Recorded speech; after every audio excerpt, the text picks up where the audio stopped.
Welcome friends. রোপা 2019-এর আন্ডারে 18 years benefit যারা পাবেন, সেটা শিক্ষক, শিক্ষাকর্মী বা অন্য প্রফেশনে হন না কেন, তো তারা অপশন ফর্ম কিভাবে ফিল আপ করে সাবমিট করবেন সেটা আমি আজকে এই ভিডিওতে আপনাদের সাথে শেয়ার করব।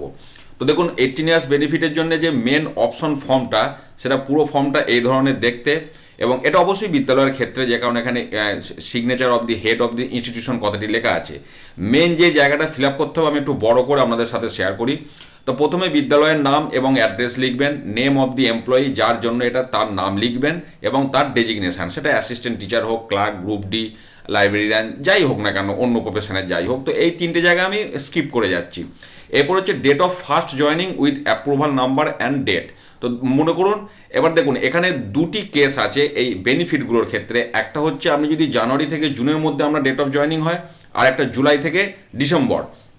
তো আমি দুটি কেস আপনাদের সাথে শেয়ার করব। তো প্রথমে আমি জুলাই থেকে ডিসেম্বরের যে স্প্যানটা, তার মধ্যে ডেট অফ জয়নিংটা ধরছি। ধরুন তিনি ডেট অফ তার জয়নিং 22শে সেপ্টেম্বর 2003, অ্যাপ্রুভাল নাম্বার এটা, এবং সেই অ্যাপ্রুভালের যে ডেট সেটা হচ্ছে এইটা। এগুলো আপনারা জানেন। তো ডেট অফ জয়নিং হচ্ছে এটা। তাহলে এবারে দেখুন, 22শে সেপ্টেম্বর 2003 যার ডেট অফ জয়নিং, তাহলে তার date of completion of 18 years continuous service, তার মানে তার 18 বছর পূর্ণ হচ্ছে কবে না 21শে সেপ্টেম্বর 2021। কারণ একদিন আগে হবে, 21শে সেপ্টেম্বর 2021 তার কমপ্লিট হচ্ছে। তাহলে তিনি বেনিফিটটা কবে নেবেন? এবার যেহেতু জুলাই থেকে ডিসেম্বরে হলে আমরা সেই দিনই বেনিফিটটা নিই, তাহলে তিনি বেনিফিটটা নেবেন তার পরের দিন, কারণ কমপ্লিট হচ্ছে 21 তারিখে। তাহলে তিনি বেনিফিটটা নেবেন 18 বছর পূর্ণ হওয়ার পর, তার মানে 22শে সেপ্টেম্বর 2021 তিনি তার 18 ইয়ার্স বেনিফিটটা নেবেন। এবারে হচ্ছে যে ওই ডেটে, অর্থাৎ 22শে সেপ্টেম্বর 2020 18 ইয়ার্স বেনিফিট যে তিনি নেবেন, তার আগে তার বেসিক পে কত ছিল, এক্সিস্টিং বেসিক পে সেই মুহূর্তে। তো ধরুন তার বেসিক পে 49,000।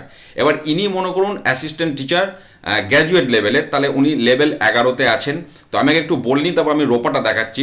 তাহলে প্রথম নিয়ম হচ্ছে 18 ইয়ার্স বেনিফিটের জন্য একটা লেভেল 11তেই, অর্থাৎ তিনি যে লেভেলে আছেন সেই লেভেলে একটা ইনক্রিমেন্ট নেবেন, তারপর তিনি পরের লেভেলে গিয়ে ফিট করবেন।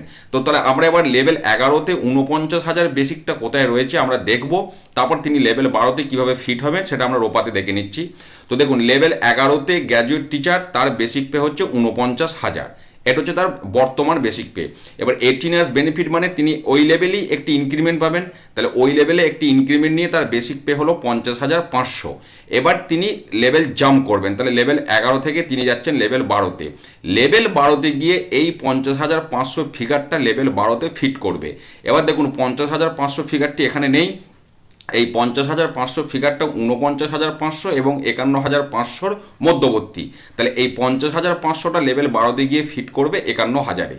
তাহলে ওনার 18 ইয়ার্স বেনিফিট নেওয়ার পর নতুন বেসিক পে হবে রোপা 2019-এর আন্ডারে 51,000, এবং তার লেভেল কত হবে? লেভেল 12। এই যে লেভেল 12, সেল নাম্বার কত? 13। এখানে লেভেল লেখা আছে দেখুন, লেভেল 12, আর এইটা হচ্ছে সেল নাম্বার 13। এই তিনটে জিনিস মনে রাখবেন। তার মানে 18 ইয়ার্স বেনিফিট নেবার পর তার লেভেল হচ্ছে 12, সেল নাম্বার 13-এ গিয়ে ফিট করছেন, অ্যামাউন্টটা কত? 51,000। এবার পরের দুটো ঘরে আমরা এই ফিগারগুলো লিখব। এর পরের ঘরটা যেটা আছে, লেভেল 12তে তিনি যাচ্ছেন, সেল নাম্বার 13, তার পরের ঘরে আছে 51,000 ফিগারটা। তাহলে লেভেল 12, সেল 13 মনে রাখবেন। তাহলে এবার দেখুন, লেভেল 12, সেল 13 লিখলাম। কি এখানে না, pay fixed at level and cell for 18 year service benefit. তাহলে 18 বছরের সার্ভিস বেনিফিট নেওয়ার পর তিনি কোন লেভেল এবং কোন সেলে গিয়ে ফিট করলেন না, তিনি লেভেল 12 এবং সেল নাম্বার 13-এ গিয়ে ফিট করলেন। ওনার বেসিক পেটা কত দিয়ে ফিট করেছিল? এখানে দেখালাম, লেভেল 12তে ওনার বেসিক পে ফিট করেছে 51,000। আমি যাচ্ছি, এবার দেখুন এই যে 51,000, revised basic pay level sell. তাহলে রিভাইসড বেসিক পে হচ্ছে 51,000, লেভেল 12, সেল নাম্বার 13, আগে যেটা লিখেছিল সেম। ডেট অফ ইফেক্ট, তিনি কোন দিন থেকে এই 18 ইয়ার্স বেনিফিটটা নিচ্ছেন না, 6 নম্বরে যেটা লেখা আছে 12ই September 2021। Date of next increment, তাহলে সেপ্টেম্বর 2021-এ ইনক্রিমেন্ট নিলে, তারপর তিনি 18 ইয়ার্স বেনিফিট নিলে, তারপর তিনি নেক্সট ইনক্রিমেন্ট পাবেন 2022 সালের জুলাই মাসে। তাহলে 1/7/2022।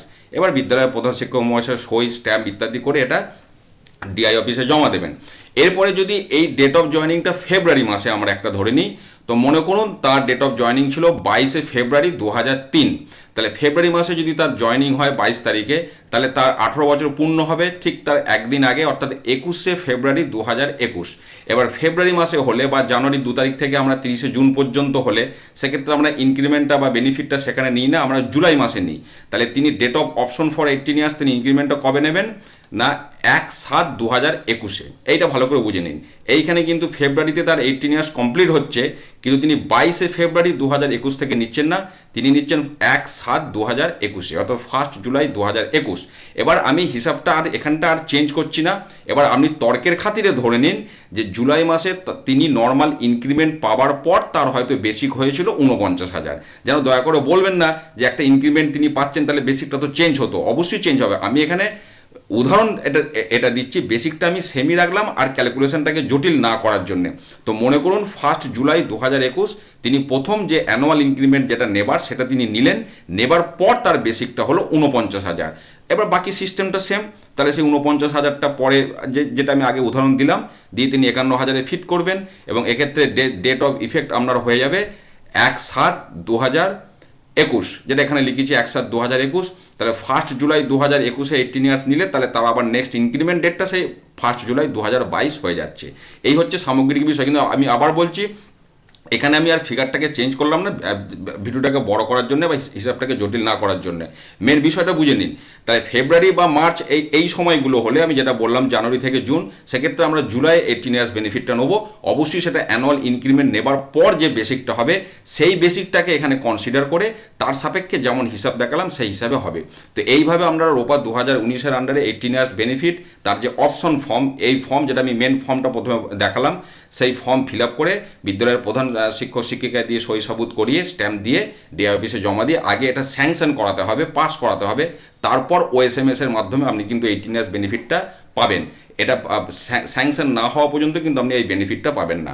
যদি কোনো প্রশ্ন থাকে অবশ্যই ভিডিওতে কমেন্ট করবেন। ভালো থাকুন, সুস্থ থাকুন, ধন্যবাদ।